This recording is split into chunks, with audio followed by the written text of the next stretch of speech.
teve curiosidade para saber sobre a literatura de Martinho Lutero, eu acabei de ler Nascido Escravo. O autor desse livro é Martinho Lutero. Martinho Lutero nasceu lá na Saxônia, né, hoje Alemanha, em 1483. E ele foi um monge agostiniano, né? Então ele foi um teólogo, foi um professor, e que ele é muito mais conhecido, né, por ter sido aí grande reformador. Então ele deu início à nossa reforma protestante, né? Muito importante para os evangélicos e para os protestantes de hoje. A sua literatura mais importante, né, uma das suas principais obras é efetivamente essa que eu acabei de falar para vocês. Foi publicado em 1525 com o título de Servo Arbítrio. Nesse livro ele argumenta que devido ao pecado, a vontade humana é incapaz de voltar-se para Deus sem a ação soberana da graça. Sua atuação transformou profundamente o cristianismo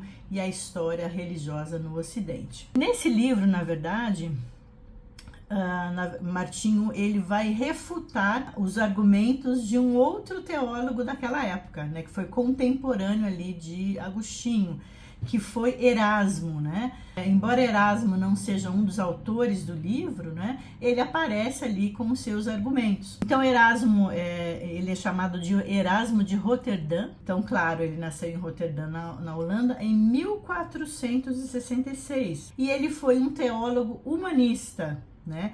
Foi sacerdote, estudioso no período do Renascimento. Ele também foi monge, né, durante 7 anos.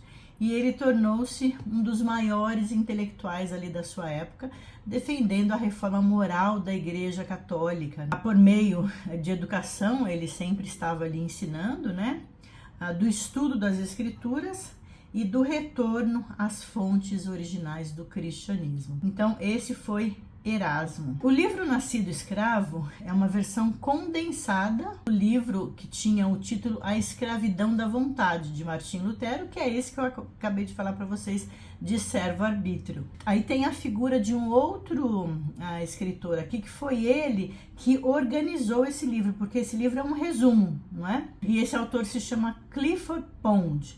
Na verdade, ele também ele foi a pessoa que organizou esse livro da forma que ele está apresentado hoje para nós. E esse autor, então, ele é o autor específico desse livro, né, onde ele resumiu e editou a clássica obra de Martinho Lutero, chamada Escravidão da Vontade. Além disso, o Pond, ele também é escritor, missionário e pastor evangélico, ligado à Grace Baptist Mission. A sua obra é amplamente focada em teologia cristã, estudos bíblicos e vida espiritual. Fazendo só um resumo desse livro, ele tem 101 páginas, é dividido em 8 partes, sendo 2 prefácios, uma apresentação, 4 capítulos e um post-scriptum. Eu acho que é interessante a gente falar um pouquinho sobre os capítulos, né? Ele está falando sobre o capítulo 1, fala sobre o que ensinam as escrituras. E aí ele reúne 19 argumentos com referências bíblicas, né? E discorre rapidamente sobre esses 19 argumentos.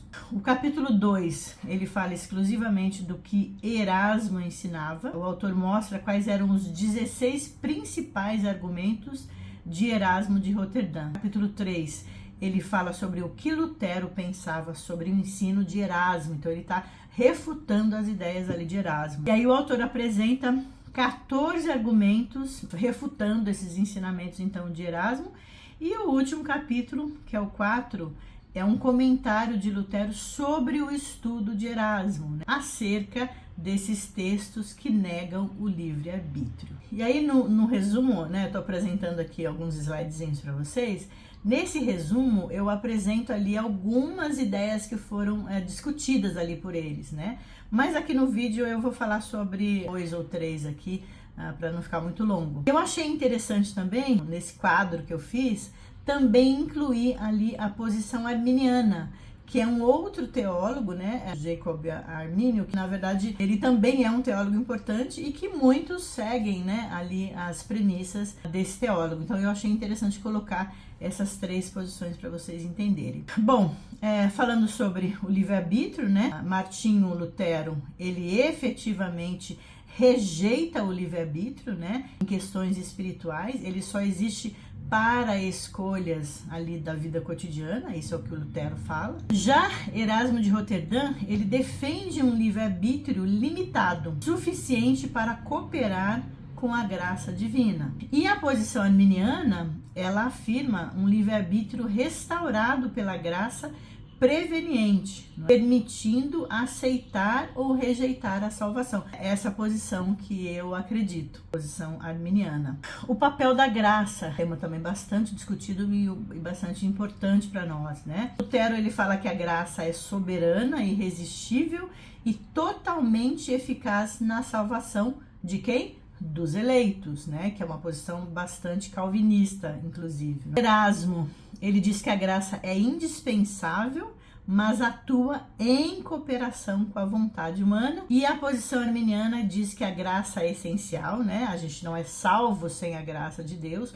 Nós não podemos fazer absolutamente nada para que sejamos salvos. A graça é essencial e antecede toda a resposta humana, mas ela pode ser resistida. Então as pessoas podem rejeitar a salvação. Isso está intimamente ligada ao livre-arbítrio que as pessoas têm. Um último tema que eu acho interessante também que a gente colocar para vocês é a questão da segurança da salvação. Lutero vai dizer que ela está fundamentada na promessa e na fidelidade de Deus, não na capacidade humana. Erasmo, ele diz que, de uma forma não tão enfatizada, mas ele diz que a perseverança depende da cooperação contínua com a graça. As pessoas precisam perseverar na sua fé, né, para que a salvação venha. E Armínio já vai dizer que a perseverança é necessária. Muitos arminianos sustentam que um crente pode apostatar e efetivamente perder ali a sua salvação. E finalmente, né, o que eu aprendi lendo esse livro, né? As discussões teológicas, as posições, as interpretações teológicas, elas são importantes, são essenciais, que demonstram ali o pensamento desses teólogos, o conhecimento desses teólogos, né? E elas são extremamente válidas. A gente, como estudante da Bíblia, né? Eu sou teólogo e também sou estudante da Palavra de Deus. Todo teólogo é estudante da Palavra de Deus. E essas discussões, elas são extremamente válidas, né? Elas devem ser levadas totalmente em consideração, pois fazem parte ali dessa discussão, desse entendimento da Palavra de Deus. E você também entender como é que as outras pessoas pensam. Mas também, uma coisa que é bastante importante, que eu também aprendi não só na leitura desse livro, mas também em aulas, né, que eu tenho tido, por exemplo, de História da Teologia, a gente saber diferenciar muito bem o que é dogma, o que é doutrina e o que é opinião. Se a gente souber fazer essa divisão aí muito bem, a gente vai saber, por exemplo, identificar as heresias que acontecem aí, que são trazidas aí por esses falsos mestres, né? O que é um dogma, gente? Dogma são as verdades essenciais consideradas divinamente reveladas e obrigatórias para a fé cristã, cuja negação é vista como incompatível com a ortodoxia. Se você vê alguém pregando e você percebe que aquela verdade essencial para o nosso cristianismo, ela vai de encontro, ela não está de acordo, a gente pode considerar aquilo uma heresia. Uma doutrina, ela já está relacionada, né, ao conjunto organizado de ensinamentos e interpretações bíblicas que expressam as crenças de uma determinada denominação. Por exemplo, existem os batistas, existem os assembleianos, existem os presbiterianos. Então, assim, o que cada uma dessas denominações pregam ali para a sua comunidade e para a sua denominação. A opinião, aí ela desce um pouquinho mais esse nível ainda, que na verdade é o entendimento pessoal ou a interpretação pessoal de cada um sobre questões de fé que não é considerada essencial, né? Então, por exemplo, agora a gente teve uma discussão super ferrenha na nossa internet sobre a questão dos horários, né, dos cultos. Uma opinião totalmente pessoal. Então, não tem nada a ver com dogma, não tem nada a ver com o ensinamento essencial do cristianismo. Também não faz parte de doutrina de igreja nenhuma.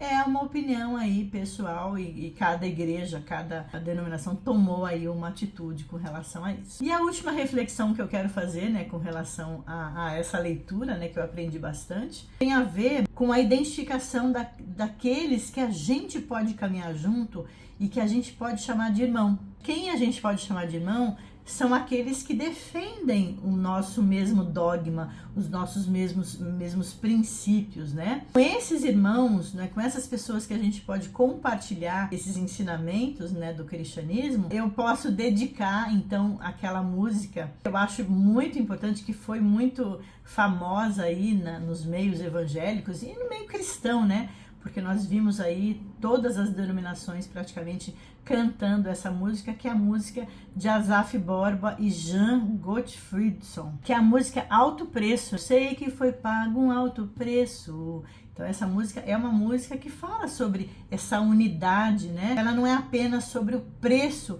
que foi pago ali por Cristo na cruz, mas ela também fala sobre o compromisso dos cristãos de viverem em unidade, da gente viver ali nos mesmos princípios, né? E isso fica muito evidente ali no refrão dessa música, que fala, né? Eu sei que foi pago um alto preço para que contigo eu fosse um, meu irmão. Então, que nós sejamos um nos princípios aí que Jesus deixou para nós.